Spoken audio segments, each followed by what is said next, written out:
बिहार के लोकप्रिय मुख्यमंत्री आदरणीय श्री नीतीश कुमार जी, माननीय शिक्षा मंत्री श्री कृष्णनंदन प्रसाद वर्मा जी, आदरणीय श्री हरिवंश जी, बिहार सरकार के मुख्य सचिव श्री दीपक कुमार जी, श्री आर.के. महाजन जी,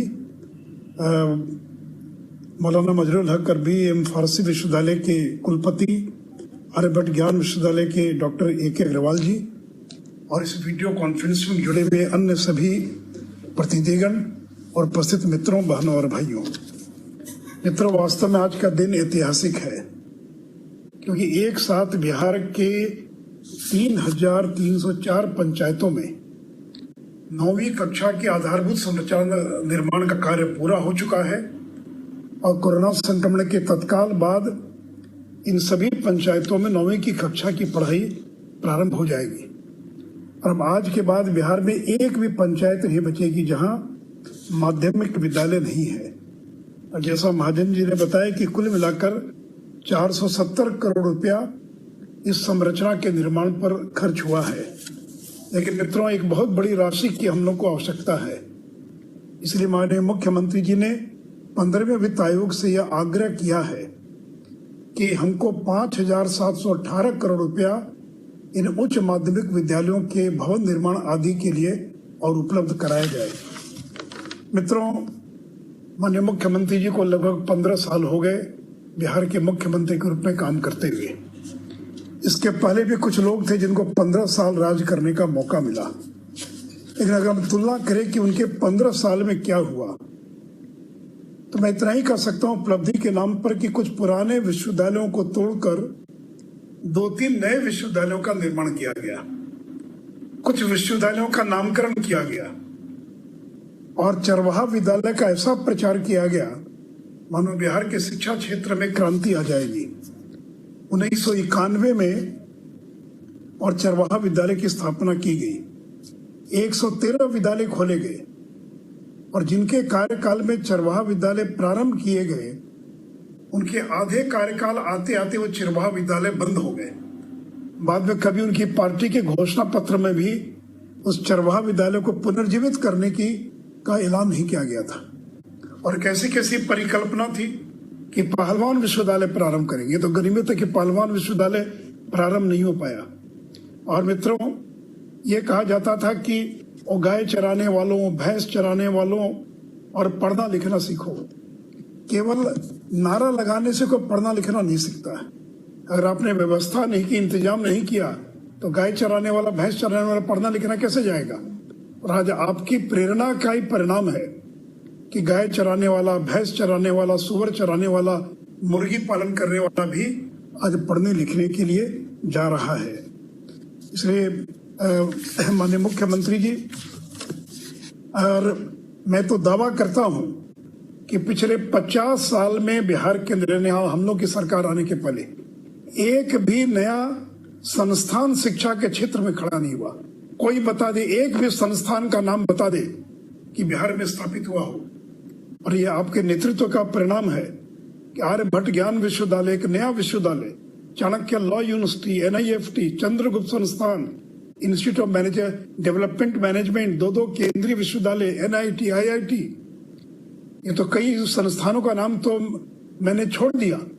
लेकिन बता दें कि आजादी के बाद 2005 तक एक भी, और राष्ट्रीय स्तर का तो छोड़ दे, राज्य स्तर का भी कोई संस्थान और बिहार के अंदर और निर्मित किया गया होगा। माननीय मुख्यमंत्री जी, 90-91 से लेकर 2004-05 तक शिक्षा पर खर्च हुआ था 34,559 करोड़ रुपया। लेकिन आपके मुख्यमंत्री बनने के बाद से लेकर अभी तक कुल मिलाकर 2,61,000 करोड़ रुपया का बजट या हम लोगों ने व्यय करने का काम किया है।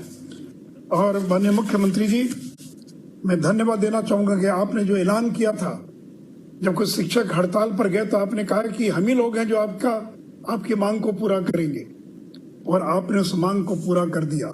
और नियोजित शिक्षकों के वेतनमान में 20% की वृद्धि की गई।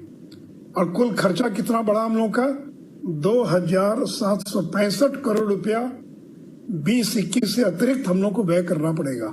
और उसके बावजूद आपने वेतन वृद्धि का ऐलान किया। और मैं ये भी बताना चाहूंगा कि कुल मिलाकर हमारा जो बजट है उसमें लगभग 23,000 करोड़ हम केवल शिक्षकों के वेतन पर खर्च करते हैं, वेतन और पेंशन पर 23,000 करोड़। और अब उसमें अगर 2,765 करोड़ जोड़ लें तो लगभग 25,720 करोड़ रुपया खर्च होगा बढ़े हुए दर से वेतन के मद में।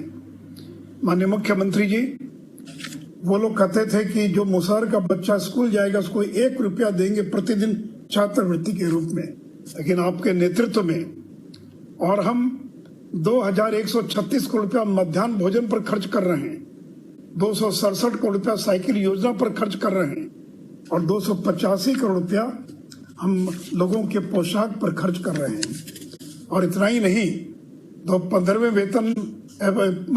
वित्त आयोग को जो बिहार सरकार की ओर से जो पूरक मांग पत्र भेजा गया है, पूरक ज्ञापन दिया गया है, आपकी दूरदर्शिता का परिणाम है कि बिहार सरकार ने मांग किया 15 फाइनेंस कमीशन से कि हम बिहार में डिजिटल यूनिवर्सिटी का निर्माण करना चाहते हैं और देश में अपने तरह का यह पहला विश्वविद्यालय होगा, डिजिटल विश्वविद्यालय, जो देश के और दुनिया के तमाम विश्वविद्यालयों से और जिसको जोड़ा जाएगा। और इसके लिए 250 करोड़ रुपया हम लोगों ने 15वें वित्त आयोग से मांग किया है। और साथ ही साथ यूनिवर्सिटी ऑफ आर्ट, जिसमें 1,000 छात्रों का नामांकन होगा और कला संस्कृति के विभिन्न आयाम, विजुअल एंड परफॉर्मिंग आर्ट्स, इन सबों के लिए भी और 500 करोड़ रुपए का ज्ञापन हम लोगों ने मांगा है 15वें वित्त आयोग से। मुझे उम्मीद है कि 15वां वित्त आयोग बिहार को शिक्षा क्षेत्र की नई चीजों के लिए और मदद करने का काम करेगा। और अंत में मैं देश के प्रधानमंत्री श्री नरेंद्र मोदी जी को नई शिक्षा नीति की घोषणा करने के लिए अपनी ओर से बधाई देना चाहूंगा, क्योंकि अब केवल 6 वर्ष आयु के बच्चे ही नहीं, 3 से लेकर 6 साल तक के जो बच्चे हैं उन बच्चों को भी स्कूली शिक्षा से और के early childhood and care and education के माध्यम से उनको भी जोड़ा जाएगा। तो इन्हीं शब्दों के साथ मुझे पूरा विश्वास है कि शिक्षा के क्षेत्र में जो क्रांति प्रारंभ हुई है उसको एक मुकाम तक पहुंचाने में हम सफल होंगे। इन्हीं शब्दों के साथ मैं अपनी बात समाप्त करता हूं। धन्यवाद।